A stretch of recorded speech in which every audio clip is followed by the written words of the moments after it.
Levy व्यवस्था 17वां अध्याय वचन 1 से लेकर 16 तक। लहू की पवित्रता।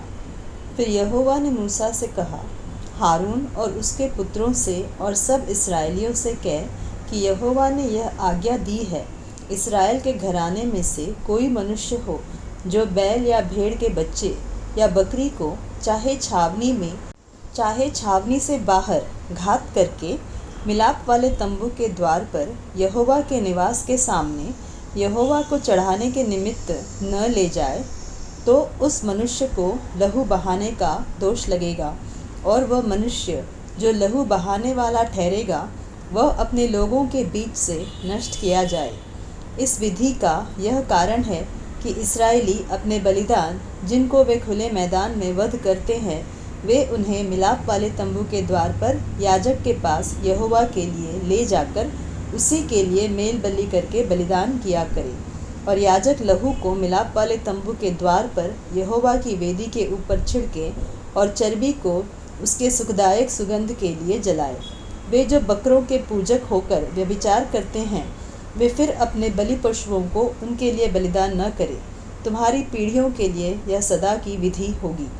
तो उनसे कह कि इस्राएल के घराने के लोगों में से या उनके बीच रहने वाले परदेशियों में से कोई मनुष्य क्यों न हो जो होम बलि या मेल बलि चढ़ाए और उसको मिलाप वाले तंबू के द्वार पर यहोवा के लिए चढ़ाने को न ले आए, वह मनुष्य अपने लोगों में से नष्ट किया जाए।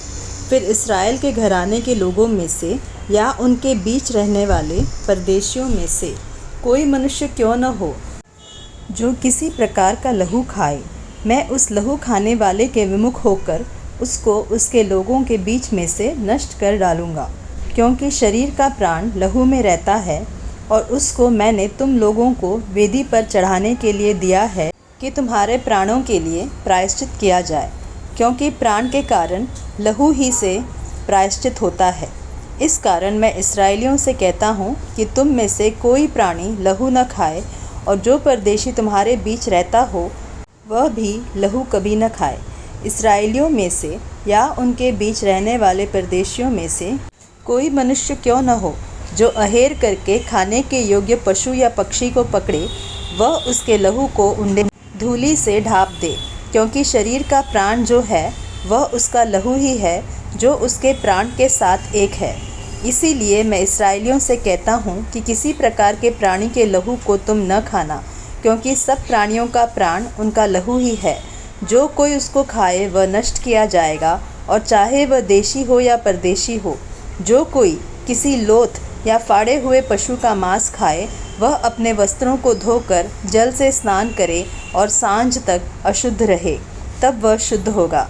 परंतु यदि वह उनको न धोए और न स्नान करे, तो उसको अपने अधर्म का भार स्वयं उठाना पड़ेगा।